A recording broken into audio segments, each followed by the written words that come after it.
The sun being down on the boat makes it hot to the touch. My hands turn red and I hope she doesn't notice. I don't want to think anymore of the day she sored me. It's done, it's done. We have to go forward. I hope she feels the same. But I don't ask her. At the first, it's because I can't.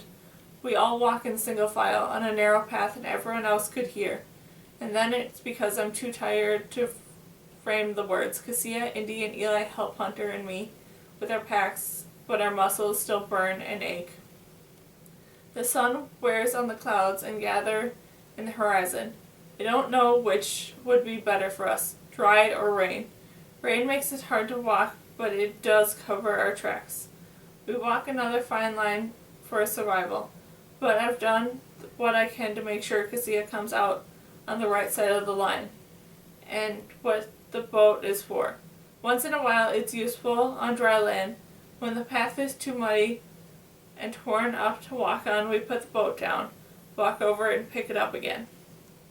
It leaves marks along narrow footprints of the path, but if I weren't too tired, I might smile. What will society think when they see the prints?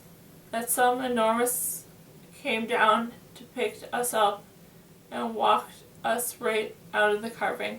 Tonight we'll camp. I talk to her then. By night I know what to say. Right now I'm too tired to think of anything that could make everything right. We make up for lost time from the day before. No one rests. We all push through steeping slips of water and pieces of bread along the way. We have almost reached the edge of the carving when the light becomes dusky with evening and the rain begins to fall. Hunter stops and eases his part of the boat to the ground. I do the same. He looks back at the carving behind us.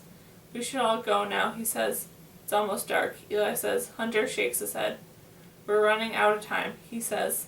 There's nothing to stop them climbing over from the cavern once they found out what happens. And what if they have mini-ports? They might call in people to cut us off at the plane. Where's our mini-port? I asked. I threw it in the river before we left the township, Cassia says. Indy draws in her breath. Good, Hunter says. We don't want anything that could track us. Eli shivers. Can we keep going? Cassia asks him, sounding worried. I think so, Eli says. Looking at me, do you think we should? Yes, I say. We have the headlamps, Indy adds. Let's go. Cassia reaches to help us lift the boat. We hurry to the bank, moving as fast as we can.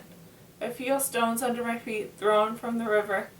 I wonder which one is the fish that marks Vic's grave. In the dark, it all looks different, and I'm not sure I know where he lies. But I know that what Vic would have done if he were still living. Whatever he thought would take him closest to Lainey. In the trees, in the light of the headlamps that we smothered down low, Hunter and I snap the boat open and insert the pump. The boat takes shape quickly. Two can ride in it, Hunter says. Others who want to make their way to the rising will have to follow the stream on foot. That way will be much slower. The air sighs of the boat into the boat. For a moment I stand completely still.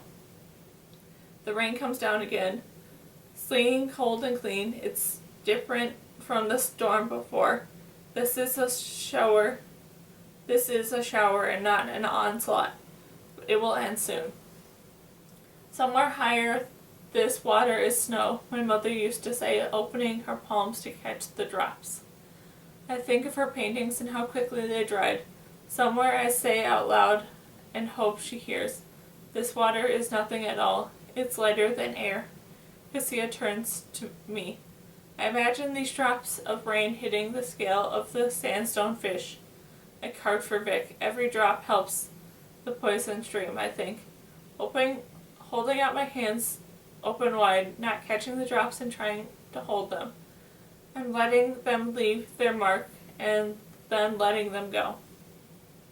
Let go of my parents and then the plan of what happened to them, of what I failed to do, of all the people I failed to save or bury. of my jealousy of Xander, of my guilt over what happened to Vic, of the worry of what I can never be and who I will never was in the first place. Let it all go. I don't know if I can, but it feels good to try. So I'd let the rain hit my palms so heavy, run down my fingers to dirt. Every drop helps me. I think I tip my head back and try to open myself back up to the sky. My father might have been the reason all those people died, but he's also helped make their lives bearable. He gave them hope. I used to think that didn't matter, but it does. Good and bad. Good in my father, bad in me. No fire raining down on me can burn it away. I have to get rid of it myself. I'm sorry, I say to Cassia. I should never have lied to you. I'm sorry too, she says. The sorting was all wrong. We look at each other in the rain. It's your boat, Indy says to me. Who's going in it? I traded it for you. I say to Cassia, it's your choice who comes with you. I feel the way I did before the match banquet, waiting, wondering if what I've done would have been enough to see her see me again.